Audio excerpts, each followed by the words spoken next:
وإن يريدوا أن يخدعوك فإن حسبك الله هو الذي أيدك بنصره وبالمؤمنين وألف ما بين قلوبهم لو أنفقت ما في الأرض جميعا ما ألفت بين قلوبهم ولكن الله ألف بينهم إنه عزيز حكيم صدق الله العظيم. Ordre du jour du CMGA à l'occasion du 48e anniversaire de la création de l'armée djiboutienne. Officiers, sous-officiers, militaires d'Iran, marins, aviateurs, personnel civil des armées, en ce vendredi béni du Eid al-Adha, que je souhaite à chacun d'entre vous, empreint de piété, de paix et de bénédiction divine, notre armée célèbre son 48e anniversaire. La République de Djibouti a fait le choix de maintenir cette date symbolique afin d'honorer la mémoire fondatrice de notre institution militaire, tout en nous inscrivant dans l'esprit de sacrifice et de fraternité que porte le Eid. En ce 6 juin 2025, c'est avec une immense fierté et un profond sentiment de devoir accompli que je m'adresse à vous. En près d'un demi-siècle d'existence, notre armée n'a cessé de se transformer et de s'élever à la hauteur des défis actuels sans jamais trahir les valeurs de loyauté, d'honneur et de sacrifice qui fondent son engagement. Alors que nous célébrons notre anniversaire, nous n'oublions pas ceux qui ont payé de leur vie le prix de notre sécurité et de notre souveraineté. Ce 6 juin est également un moment de recueillement. Nous rendons un hommage solennel à tous les personnels des forces de défense et de sécurité tombés au champ d'honneur ou dans l'exercice de leurs fonctions. Nous n'oublions pas non plus nos militaires portés disparus lors du conflit de Doumera en 2008. Que leur sacrifice demeure un phare dans notre engagement quotidien. En tant qu'hommes et femmes en uniforme, défenseurs des valeurs humaines, nous exprimons aujourd'hui notre solidarité au peuple palestinien, durement éprouvé par une guerre atroce et inhumaine. À travers cet hommage, c'est notre attachement à la dignité, à la justice et à la liberté que nous affirmons.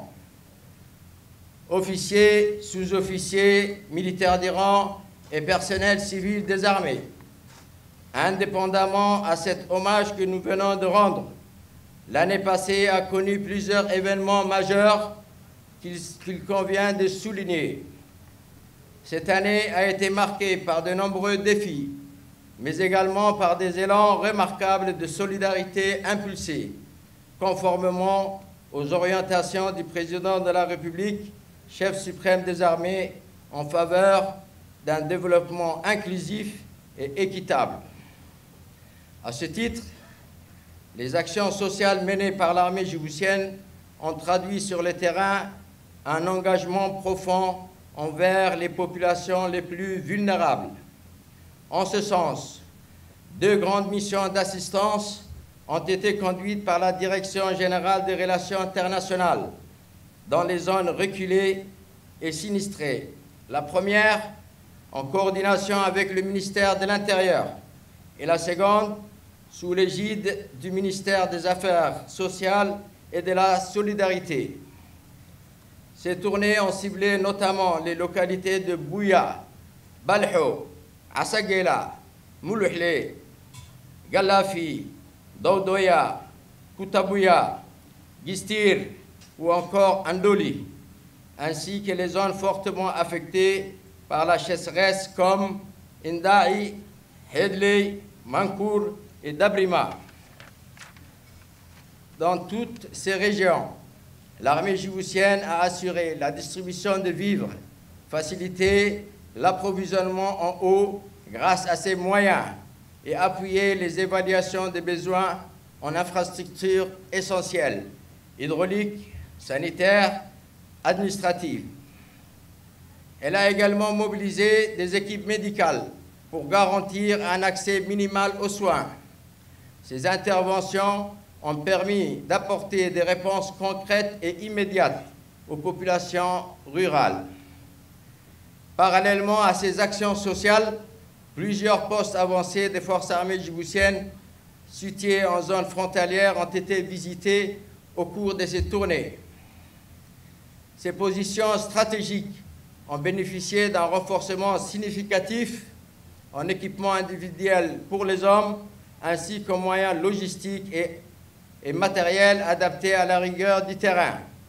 Ces dotations visent à améliorer les conditions de vie et de travail de nos militaires déployés dans ces zones sensibles, tout en consolidant leurs capacités opérationnelles pour faire face aux défis sécuritaires croissants aux confins du territoire national.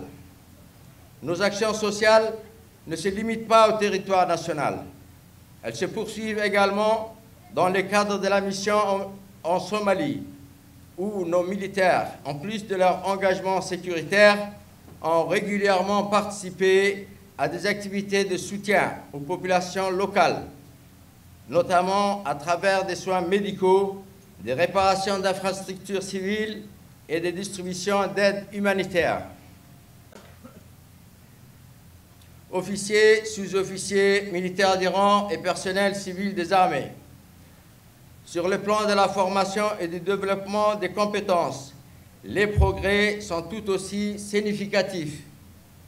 L'Académie militaire interarmée d'Arta poursuit son œuvre d'excellence. En septembre dernier, elle a accueilli la 17e promotion des jeunes officiers. Parallèlement, le stage de cours des capitaines d'infanterie a été conduit avec rigueur en avril de cette année, consolidant ainsi le perfectionnement de notre encadrement pour la deuxième année. Dans le prolongement de cette dynamique, une avancée importante a été réalisée avec la mise en place de nouvelles structures d'instruction. Nous avons officiellement lancé le projet de l'école des sous-officiers à Halol. Sa première promotion incarnera cette année une nouvelle étape dans la structuration de notre outil de défense, en consolidant les fondations d'un encadrement intermédiaire fort, véritable colonne vertébrale de nos forces. Par ailleurs, un vaste stage de recyclage militaire a été conduit durant 4 mois au profit de l'ensemble des militaires, tous grades confondus. Organisé sur le site d'instruction de l'école militaire Président Goulet, ce programme a renforcé la cohésion, remis à jour les savoir-faire tactiques et techniques et entretenu la condition physique des troupes tout en garantissant la disponibilité opérationnelle de nos forces. Parallèlement à ces efforts de structuration, le recrutement et la formation de nouvelles recrues ont connu un élan soutenu. La montée en puissance de nos effectifs a également été marquée par la formation réussie de plus de 1000 nouvelles recrues, parmi lesquelles 120 personnels féminins des armées. Ces jeunes soldats, désormais opérationnels, après leur passage à la FETA, seront affectés dans les différents corps et formations de notre armée. Dans le cadre du renforcement structurel de notre appareil militaire, 2 nouvelles entités ont vu le jour cette année. La police militaire des armées, chargée de veiller au respect de la discipline, de l'éthique militaire et de la sécurité intérieure des garnisons, ainsi que la direction des hydrocarbures des armées, structure spécialisée dans la planification, la gestion et le contrôle stratégique de l'approvisionnement en carburant de toutes nos forces, terre, mer et air. Ces créations répondent à un double impératif: garantir l'intégrité et la rigueur de notre institution et assurer l'autonomie énergétique de nos opérations, aussi bien en temps de paix qu'en temps de crise. En parallèle, le bataillon de transmission a poursuivi en 2025 l'amélioration de ses capacités en matière de télécommunication. Cette année, cette montée en puissance s'est concrétisée. En notamment bénéficié de ces équipements, le bataillon d'intervention rapide, le bataillon paracommando, la soute à munitions, ainsi que le poste frontalier de l'Ouahada. Sur le plan opérationnel intérieur, d'importants chantiers ont également été engagés pour adapter notre dispositif aux réalités du terrain. Nous avons consolidé l'installation durable d'unités organiques au lac Assal. Cette décision stratégique vise à sécuriser une zone appelée à devenir un poumon économique national. Dans ce même volet infrastructurel, la construction du centre d'entraînement de Myriama, conçu pour accueillir plus de 1000 hommes, touche bientôt à sa fin. Cet ouvrage structurant renforcera significativement notre capacité de projection et de regroupement rapide sur les théâtres extérieurs et intérieurs.